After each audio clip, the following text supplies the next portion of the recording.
हम लोगों के साथ कई बार ऐसा होता है कि हम कोई खेती करने जाते हैं और उसके बाद उस फसल का या तो उत्पादन नहीं आ पाता है, या तो उसका रेट नहीं मिलता है, या तो उसमें कोई भयंकर रोग लग जाता है जिसे हम कंट्रोल नहीं कर पाते हैं। और परिणामतः होता ये है कि जो हमारी खेती है वो घाटे में चली जाती है। पर आपने कभी सोचा है कि ऐसा आपके साथ क्यों होता है? या बड़े जो किसान हैं वह काफ़ी अच्छा पैसा हर साल कमाते हैं, और आप लोग देखे होंगे कि चाहे जैसी परिस्थिति हो, उनका स्टेटस जो होता है धीरे धीरे ऊपर ही जाता रहता है। ऐसा क्यों होता है? उनके पास क्या रहस्य, क्या वह जानकारियां हैं कि जो उनका उपयोग करके अपनी हर खेती को मुनाफे में बदल देते हैं? वहीं पर हम लोग जब करने जाते हैं तो घाटा उठाना पड़ता है। तो ये सारी चीज़ें जानेंगे इस वीडियो में। और यह वीडियो अगर आप लोग पूरा देख लेते हैं तो वास्तव में मानिए जिन पॉइंट पे आप ध्यान नहीं दे रहे थे उन पॉइंट पे ध्यान दे करके आप जो अपनी खेती है इसको मुनाफे में बहुत ही आसानी से बदल सकते हैं। नमस्कार, मैं हूं देव मौर्य और आप लोग देख रहे हैं स्मार्ट किसान यूट्यूब चैनल। अगर अभी तक आप लोग स्मार्ट किसान यूट्यूब चैनल को सब्सक्राइब नहीं किए हैं तो सब्सक्राइब करके बेल का आइकन दबा दीजिए, जिससे आप लोगों को खेती बाड़ी से संबंधित सही सटीक और व्यवहारिक जानकारी हमेशा समय समय पर मिलती रहे। देखिए, सबसे पहली बात हम आते हैं कि आज के समय में इंटरनेट का काफ़ी प्रसार हो गया है और हर व्यक्ति के हाथ में लगभग स्मार्टफोन आ चुके हैं। ऐसे में जो इन्फॉर्मेशन है, सही हो या गलत हो, आसानी से हर व्यक्ति तक उपलब्ध होती है।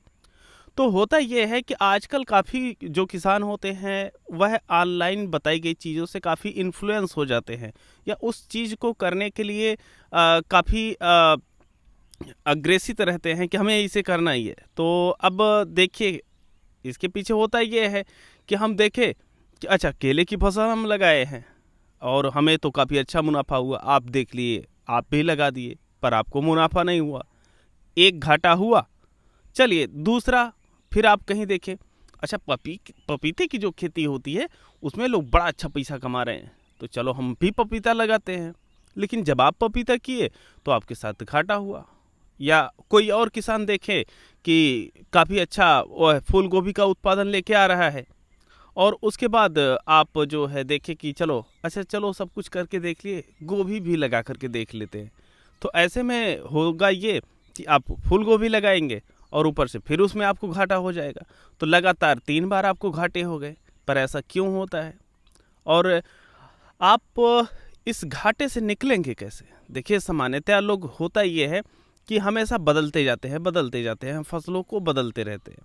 लेकिन अब ये तो हो गई एक सामान्य किसान जो आगे बढ़ना चाहता है पर ये गलती करता है। गलती हम बता दिए हैं, लेकिन इस गलती को जो लोग नहीं करते उनके साथ क्या होता है? सामान्यतः आप बड़े किसानों को देखे होंगे, अगर आप सफल किसानों को देख रहे हो जो लाखों रुपए कमा रहे हैं वास्तव में, तो फिर वो क्या करते हैं? आप एक चीज़ मेन पॉइंट नोट कीजिएगा, वो कभी किसी को बताते भी नहीं है। हमेशा वह सेम फसल हर साल वही लगाते हैं। सामान्यतः ये देखने में आता है। अब उनके अंदर जो बदलाव करना होता है तो सिस्टम के तहत जो फसलों का चुनाव होता है इसको करते हैं। तो उसमें आप लोग देखेंगे कि जो बड़े किसान होते हैं सामान्यतः कम से कम उनके पास 3 फसलें होती हैं, और ये जो 3 फसलें होती हैं उसमें वह मास्टर होते हैं कि उसको लगाना कैसे है, कब लगाना है, उसकी देखभाल कैसे करनी है, उसमें कौन से रोग आते हैं, उन रोगों के लिए आपके पास कौन सी दवाएं होती हैं, मार्केट कब अच्छी रहती है। तो वह हर साल उसी फसल को लगाते रहते हैं, और ये जो फसलें होती हैं मौसम के हिसाब से बदलती रहती हैं, लेकिन वह 3 फसलों पे रहते हैं। अब ये जो 3 फसलों का थंब रूल होता है, इसमें आप मास्टर बन जाते हैं और आपके पास हर वह एक जानकारी होती है जिससे आप अपनी फसल को पूरी तरीके से कंट्रोल करके मार्केट में बेहतर प्रोडक्शन लेकर के आते हैं।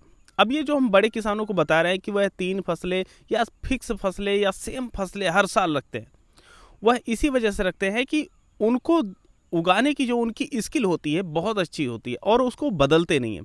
अगर उनको बदलना भी होता है तो अपने एरिए के छोटे से भाग में पहले प्रैक्टिकल कर लेते हैं, 1/3 में, जैसे 1 एकड़ या 2 एकड़ में थोड़ा सा प्रैक्टिकल कर लिए कि वह जो फसल आगे लगाने जा रहे हैं उसका रिस्पॉन्स क्या है। या जो बड़े किसान होते हैं तो फसल की जो उगाने की रणनीतियाँ होती हैं, जैसे फ्लड इरिगेशन या ड्रिप इरिगेशन या कोई और टेक्नोलॉजी आप लेके आ रहे हैं, तो पहले जो बड़े किसान होते हैं उसे ट्रायल बेस पे कर लेते हैं कि इसका जो रिजल्ट आ रहा है कैसा आ रहा है, जो हमारा पहले का रिजल्ट था वो कैसा आता था, लागत कितनी वगैरह सब कुछ देख लेते हैं। तब निर्धारित करते हैं कि उन्हें उस फसल को करना है या नहीं करना है, तब उस फसल को वह व्यावसायिक स्तर पर लेकर के जाते हैं। लेकिन जो छोटे किसान होते हैं यहीं पर गलतियां कर देते हैं। जैसे मान लिए केले की फसल लगाए हुए हैं और केले में घाटा हो गया, चलो फिर पपीता लगाते हैं। अब पपीता लगाए, पपीते में भी घाटा हुआ। अब उसके बाद क्या है, फूल गोभी लगा दिए, पत्ता गोभी लगा दिए।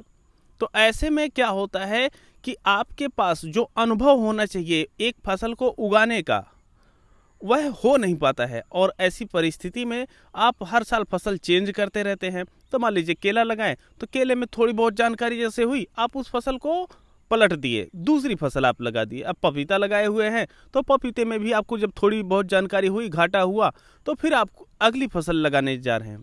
तो हमारे कहने का मतलब ये है कि जब आप किसी फसल को लगाइए तो उस फसल को तब तक आप लगाते रहिए जब तक कि आप उसमें सफल ना हो जाए। और जो फसलें होती हैं उनके चुनाव का अपना एक तरीका होता है। आप अगर यूपी में बैठे हुए हैं तो मान के चलिए साउथ में कोई किसान कोई फसल उगाया हुआ है, उसे आप सोचे कि अपने यहाँ उगा लेंगे। तो आप लोग जब भी कोई फसल उगाने जा रहे हैं तो उसके लिए देख लीजिए कि मौसम, पानी, मिट्टी और जो उसमें कार्य क्षमता होती है, कार्य कुशलता होती है, ये किस तरह की होनी चाहिए। अगर वह आपको लगे कि आपके अनुकूल है फसल, आपके क्षेत्र के अनुकूल है, तो आप उसका चुनाव कर सकते हैं और उसकी खेती कर सकते हैं। और खेती कोई ऐसी नहीं है कि जो घाटा देते, बस आपको उसको लाभ में परिवर्तित करने का गुण आना चाहिए। मतलब आप उसे कम से कम लागत में उगाएं और फसल को समय पर उगाएं, मार्केट के हिसाब से उगाएं। जब आप ऐसा करते हैं तब जा कर के जो आपकी फसल है यह आपको मुनाफा देती होगी।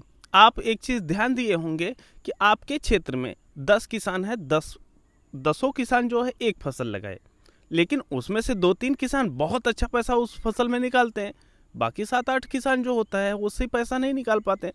ये हम पॉइंट वाली बात कर रहे हैं जो व्यवहारिक स्तर पे ज़मीनी धरातल पे आपको देखने को मिलती है। पर उनके साथ ऐसा क्यों हुआ?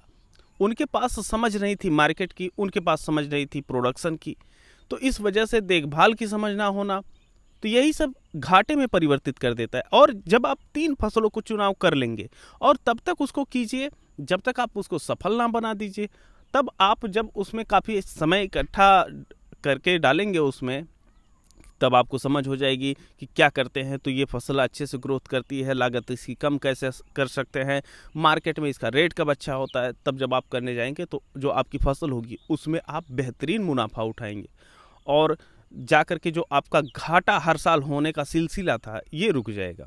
अब ये जो बेसिक वाली चीज़ें होती हैं ये किसान ध्यान नहीं देते हैं कि चलो जब मूड में जो आ गया सो करने लगे। लेकिन अगर आप चाहते हैं कि खेती में आ रहे हैं या खेती कर रहे हैं और आपको स्टेबल बनाना है तो आप उसी फसल को हमेशा करते रहिए, आपको स्टेबल बना के रख देगी और आपको उसमें मुनाफा होता रहेगा। तो जैसे हमारे पास काफ़ी ऐसे किसान हैं जिनको हम देखते हैं कि उनका व्यवहार क्या है। हमारे पास कुछ केले वाले किसान हैं। अच्छा, केले वाले किसान हैं तो केला ही लगा रहे हैं, लेकिन जो छोटे किसान हैं ये हर साल देख रहे हैं फसलों को परिवर्तित कर रहे हैं, तो उनके पास जो जानकारियां होती है इनका अभाव हो जाता है। उस स्तर की जानकारियां उनको नहीं हो पाती है कि फसल में मुनाफा दे पाएँ। तो अब साइट में हम आप लोगों को बता देना चाहते हैं कि आप कम से कम 3 फसलें आप चुनाव कर लीजिए, अपने क्षेत्र के स्थिति के अनुकूल फसलें और अपनी कार्यकुशलता के अनुकूल फसलें। ऐसा नहीं हो कि आपके पास जो कार्य क्षमता है उससे बहुत ज़्यादा या बहुत कम की चुनाव करें, तो मुनाफे का परसेंटेज घट बढ़ सकता है। तो ये चुनाव करने के बाद उन फसलों को आप पूरा रिसर्च करके करना शुरू कीजिए। अब जब आप उस फसल को करना शुरू करेंगे तो हो सकता है पहले साल घाटा हो जाए, लेकिन दूसरी साल लगाइए, तीसरी साल लगाइए, लेकिन तीसरी साल कोशिश ये कीजिए कि हर स्थिति में आपको मुनाफा हो ही जाए। लेकिन अगर तीसरी साल में आपको मुनाफा नहीं हो पा रहा है तो इसका मतलब आप सही सटीक ढंग से उसको नहीं कर रहे हैं। और हमारी सलाह ये रहेगी कि किसी एक फसल को जब आप 3 साल तक उगाएं और मुनाफा ना उठा पाएं तो फिर आपको खेती ही छोड़ देनी चाहिए, फिर आपके बस की नहीं है खेती। तो इसी तरीके से फर्स्ट ईयर अगर प्रॉपर आप रिसर्च कर रहे हैं तो फर्स्ट ईयर में ही आप किसी भी फसल में जाकर के मुनाफा उठा सकते हैं। लेकिन आजकल जो यूट्यूब है, गूगल है, इस पे जाकर के लोग पढ़ते हैं पोस्टों को, वीडियो देखते हैं, इन्फ्लुएंस हो जाते हैं। अभी कोई रणनीति साउथ में अच्छी चल रही है तो उसको नॉर्थ में अप्लाई करने लगते हैं। अरे भाई, यहाँ की मिट्टी अलग है, वहाँ की मिट्टी अलग है, यहाँ की सिंचाई का तरीका अलग है, वहाँ की सिंचाई का मौसम अलग है, हर चीज़ अलग है। तो ऐसे में वो चीज़ें अप्लाई नहीं करनी चाहिए। तो आप देखिए कि वीडियो कहाँ की है और वो किस क्षेत्र के लिए स्पेशल इन्फॉर्मेशन दे रहे हैं। तो जब ये सब देख करके करेंगे तो आप जा करके सक्सेस हो पाएंगे और आप उन्हीं फसलों को लगाएं जिनका मार्केट आपके यहाँ अच्छा हो। ऐसा ना हो कि हम हमेशा से ही कहते हैं भाई, अगर आपके क्षेत्र में सोने की बिक्री नहीं होती है तो सोने की खेती करने का कोई फ़ायदा नहीं है, आपको घाटा ही लगेगा। तो ये पॉइंट अगर आप लोग ध्यान में रखते हैं तो जो आपकी खेती है वह मुनाफे में परिवर्तित हो जाएगी और आप अपनी खेती से पैसा कमा पाएंगे। तो हम चाहते थे कि जब ये सब बेसिक चीज़ें होती हैं किसानों को पता होनी चाहिए कि बेसिक चीज़ें क्या हैं और हमें उन पे किस तरीके से ध्यान देना चाहिए। हालांकि आजकल सारी इन्फॉर्मेशन आपको ऑनलाइन मिल जाती है, निराई है, गुड़ाई है, दवाएं हैं, खाद है, पानी है, सिंचाई, सब तरह की इन्फॉर्मेशन मिल जाती है, लेकिन जो बेसिक चीज़ होती है वो नहीं मिल पाती है। तो हम भी खुद खेती करते हैं और समाज में देखते भी रहते हैं, किसानों के साथ मिलकर काम करते हैं, तो वहाँ से कुछ निचोड़ हम निकालते हैं जो कि आपको वीडियो के माध्यम से यहाँ प्रोवाइड करते हैं कि किन किन पॉइंटों को ध्यान में रखना चाहिए। ये वीडियो आप लोगों को कैसी लगी? और हाँ, यहाँ पर जो पॉइंट हम बताए हैं बड़े किसानों की, क्या आप वास्तव में एक बार दिमाग में घुमाइए कि आप किसी बड़े किसान से मिले हैं तो उसके पास कौन कौन सी फसलें थी, तो हमें यहाँ पर बताइए ताकि और किसानों को लगे कि हाँ भाई वास्तविक चीज़ें हैं। या अगर आप बड़े किसान हैं तो आप बताइए क्या आप उन्हीं फसलों को हर साल लगाते हैं? ऐसा भी हो सकता है कि अगर आप हर साल फसलों को लगा रहे हैं तो घाटा भी हो, लेकिन आपके पास ढंग हो जाएगा तो रिकवरी बड़े आराम से आप लोग कर लेंगे। तो ये सारी चीज़ें हैं, अपना अनुभव आप लोग बताइए और ये बताएं कि ये वीडियो देख करके आप क्या परिवर्तन लेकर के आने वाले हैं। इस वीडियो को हम सब यहीं पर समाप्त करते हैं, मिलते हैं आप लोगों से एक नई वीडियो में, तब तक के लिए चलते हैं। जय जवान, जय किसान, जय विज्ञान।